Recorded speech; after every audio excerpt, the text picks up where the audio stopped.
¿Qué onda, vatos? Thank you for tuning in to yet another video. Thank you for hitting that like button, and thank you for subscribing to the channel. Welcome to California.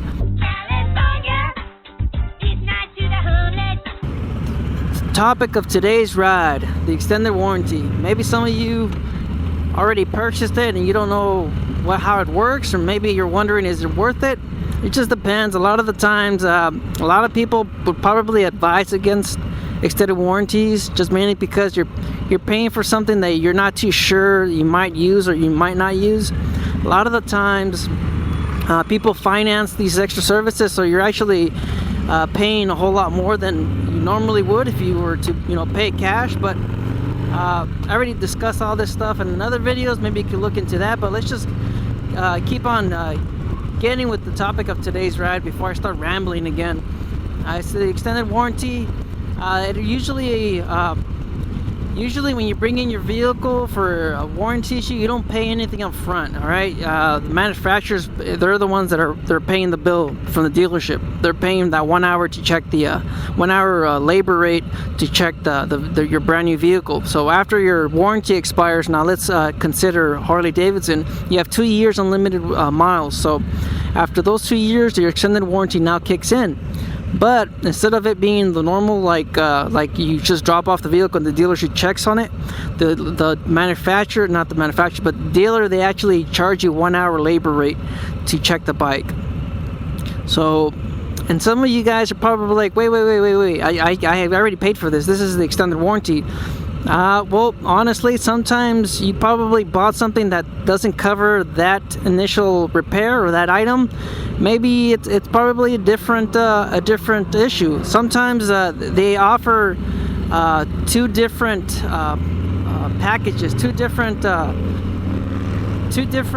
types of extended warranties. Sometimes, if you look at it, I mean, when you go over there, pay attention. Maybe it's the bronze one you're buying, maybe it's the gold, maybe it's the platinum.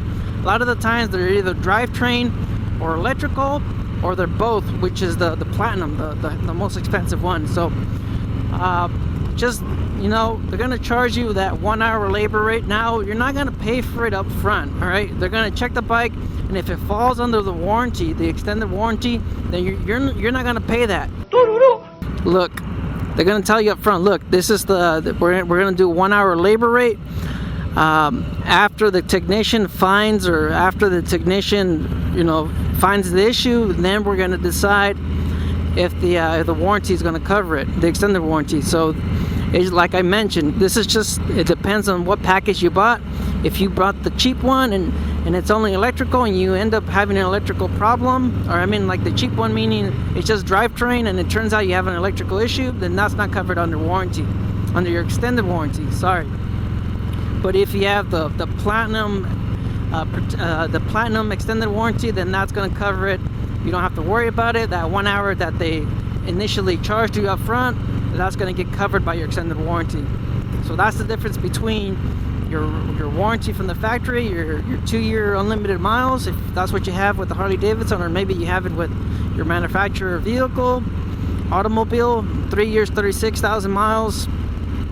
You're going to end up, it's just that just keep in mind that maybe your extended warranty might not cover it. There's a few wear and tear items, like I said before, that's not covered under your extended warranty. Like I said before, wear and tear items are not covered under factory warranty. So, and that also includes the extended warranty. Sorry for the breaking news type of format. I actually forgot to mention some key information when it comes to your extended warranty. Now listen to this, okay? When I was refinancing the bike, the finance guy offered me the extended warranty. And I kind of joked around and I told him, you know what, I don't need it.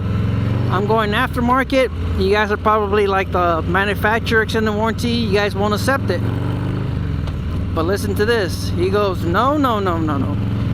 Our extended warranty will cover you if you do decide to go aftermarket, even if you don't purchase OEM performance parts by the manufacturer, meaning Screaming Eagle.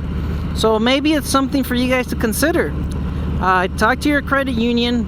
they're gonna offer you all the same stuff that the manufacturer dealership is gonna offer you: gap insurance, an extended warranty. Maybe they'll offer you a couple extra stuff. They offered me all the same additional services that the dealership was offering me, but they will honor aftermarket performance parts, meaning S&S, Thunderhead, tuner, doesn't matter. They said they take it all. They're willing to even warranty performance parts. That's exactly what the finance guy told me. So maybe you could even ask the dealership when you're purchasing the bike, ask them, you know what, I'm going aftermarket, does my extended warranty still cover it? They'll let you know. Other than that, if you wanted warranty on the bike, you might even have to go credit union, refinance the bike, get yourself an extended plan that'll work with your bike and it'll work with you. Because like I mentioned in all my videos, performance warranty, when it comes to aftermarket parts, you void your warranty. So hey, just in case, there's a little bit of information there. Ask the dealership, like I said, or ask a credit union and refinance with them. Now you have a little bit of peace of mind. So let's get back to the video. That's pretty much how it works. So don't be surprised if you take your vehicle and it's out of its factory warranty, but you still have the extended warranty. They're still going to have to tell you, you know what, look at this is our 1 hour labor rate. You might have to pay this if your extended warranty does not cover it. But good thing is, you could actually put that labor rate towards the overall repair, so it's not a complete loss. All right, and don't get upset when the dealer calls you and tells you, hey, it's not covered under extended warranty. So just know what you're buying. Know that not every extended warranty that you're offered covers everything. A lot of the times people come in misinformed, thinking that they don't have to worry about anything. The extended warranty is a bumper-to-bumper coverage, but it's not. Once your factory warranty is over, now it just becomes specifically just the drivetrain or the electrical. I keep on repeating myself, but you know what? That's the end of the video. Thank you for tuning in. Thank you for watching once again. You guys leave your comments down below. You guys stay out there, stay safe, right?